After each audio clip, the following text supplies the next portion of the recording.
How's it going there, viewers? I'm just getting head injuries ready for my next great adventure.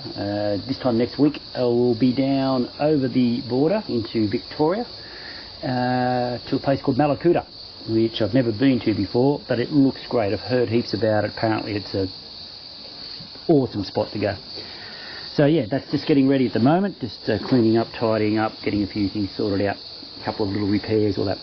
Now, I did get a message on the Internet of all things from a fellow whose name I think is pronounced Jono, J-O-N-O, Jono? Anyway, sorry if I pronounced it wrong, mate. He asked me some questions about the Raymarine ST1000 Autopilot I have. In particular, why was this thing on the tour? Well, there's a reason for that, so I'll go through it. First of all, I have read some other questions that people have put up about this particular thing, is how important are the dimensions that you're given, that you have to set it out with. Well, I suppose from an engineering point of view, if someone designed something to specifications and dimensions to work at its best, then they're pretty important that you get them right. Plus or minus a few mil maybe, you know. But that would be the distance from the centre pin of the rudder to the centre pin here. The distance from here to here, and also I believe level. You don't want this thing working up and down at an angle, just that would be silly. So that's part of the reason why this is here. I could have mounted this on a bracket down in there like so, and then I wouldn't have needed this extension piece, but I would have had a bracket sticking out there all the time, even when this thing was packed away or whatever. And I thought, no, I don't know if I like that. Had a nice solid piece of the deck here, which I actually epoxied and screwed in a nice little piece of hardwood underneath that, which has got a bronze bush that the location pin sits in. So that's part of the reason why I did that.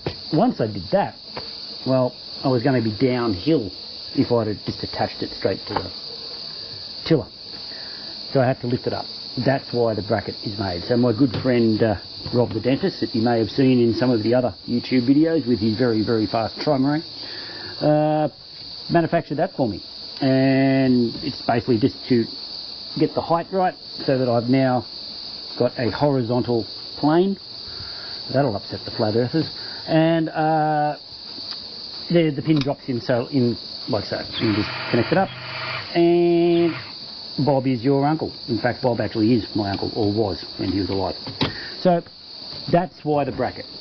Now, a little word of warning or caution.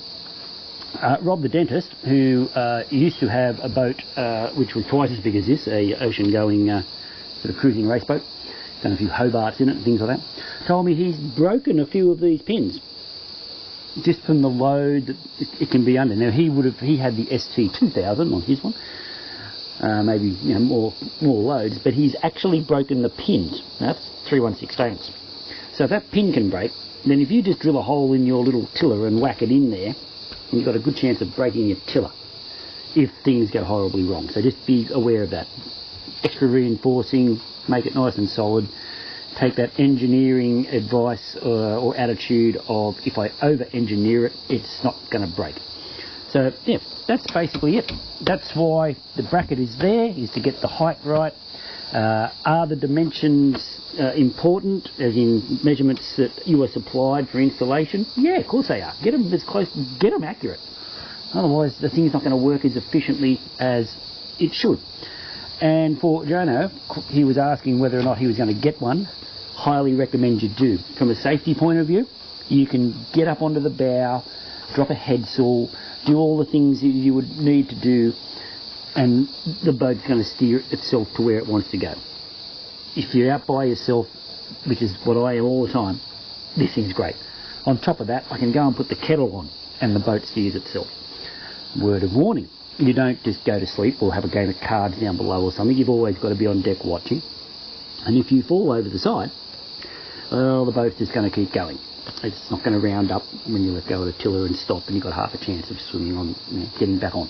So, they're great things to have for safety. They could also be a bad thing to have for safety if you fall over the side. So don't fall over the side, wear a life jacket, wear a harness, all that sort of stuff. There you go. I'm going to complete getting ready for Malakuta and looking forward to getting down there. Just a quick note, if you haven't subscribed to the Sailing Head Injuries YouTube channel yet, please do. It really helps. It really does help. And if you have subscribed, get a friend to subscribe. Then I'll have twice as many subscribers. And maybe one day I might be able to make some money from YouTube and might pay for some of the petrol that I spend driving all over the bloody countryside, towing a ton of boat. Another story. Thanks for joining me. Hopefully I'll see you on the next few episodes of Sailing Head Injuries down at Malakuta. Have a great day.